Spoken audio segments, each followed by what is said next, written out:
Imagine a message, vital to the empire, lost forever. But that didn't happen in Songhai. Across sun-baked savanna and winding Niger River, riders thundered. Not with armies, but with letters. Royal decrees, trade agreements, personal missives, all entrusted to a sophisticated postal system. This wasn't Europe in the 1400s. This was Africa, connected and communicating, centuries ahead of its time. For centuries, the narrative of global progress has conveniently sidestepped the ingenuity and organizational prowess of Africa. We are taught about European innovation, Asian empires, but the remarkable achievements of our own ancestors often remain buried, obscured by deliberate historical amnesia. We are told that Africa was disconnected, backward, a land without complex systems. But the truth, as always, is far more nuanced, far more breathtaking. Consider the Sahara. Many envision an impassable desert, a barrier to communication and trade. But long before European explorers charted the seas, the Sahara was a highway, traversed by caravans laden with gold, salt, and ideas. Kingdoms rose and fell, dependent on the swift and reliable movement of information. And one empire, above all, mastered this intricate dance of communication, the Songhai. By the 15th century, the Songhai Empire stretched across a vast swath of West Africa, larger than much of Western Europe at the time. It was a land of immense wealth, derived from the trans-Saharan trade. But wealth alone doesn't guarantee power. Power requires control, and control requires information. Emperor Sani Ali, who reigned from 1464 to 1492, understood this implicitly. He recognized that to govern such a sprawling territory, he needed more than just armies and gold. He needed a system. Imagine, if you will, messages traveling at incredible speed across the empire. Royal decrees, trade agreements, military intelligence, all vital to the functioning of this complex state.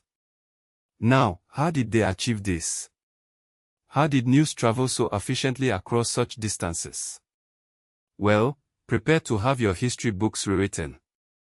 The Songhai Empire, in the 1400s, possessed something that most of Europe wouldn't see for another 2 centuries.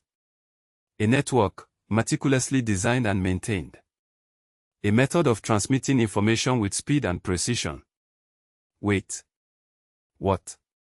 Here in the 21st century, it's easy to assume that Europe always led the way, that innovation and wealth flowed exclusively from the West. But the truth, etched in the sands of time, is far more complex, and dare I say, far more inspiring. Consider the Mali Empire.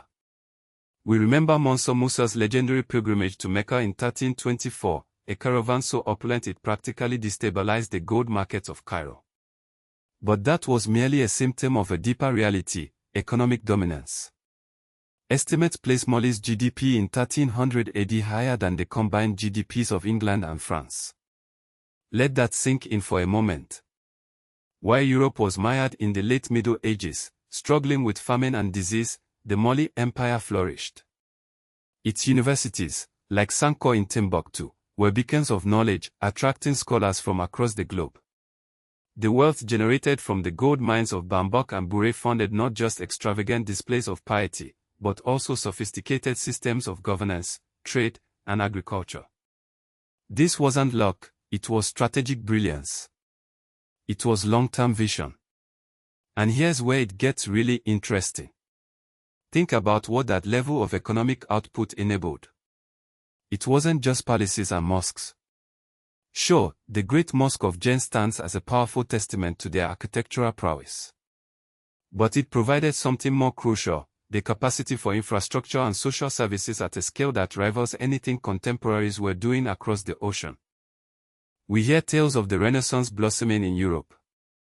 But what if I told you, certain historians are starting to suggest that some of the mathematical concepts attributed to European scholars may have actually originated in the libraries of Timbuktu, carried back by those same European scholars who sought knowledge in the bustling metropolis of the Mali Empire. So, as we reflect on the Songhai Empire's efficient postal service, consider its implications. The same ingenuity that facilitated communication across vast distances centuries ago is in our DNA today. Songhai shows us that innovation and organization are not foreign concepts, but are inherent strengths we can tap into. Understanding this rich history is crucial for building a confident future. That's why we created the Africa Wealth Blueprint, available for just $27 at pornoafric.com/shop.html. It's a digital guide filled with actionable insights to help you build wealth and embrace the entrepreneurial spirit of our ancestors. Remember the lessons of Songhai.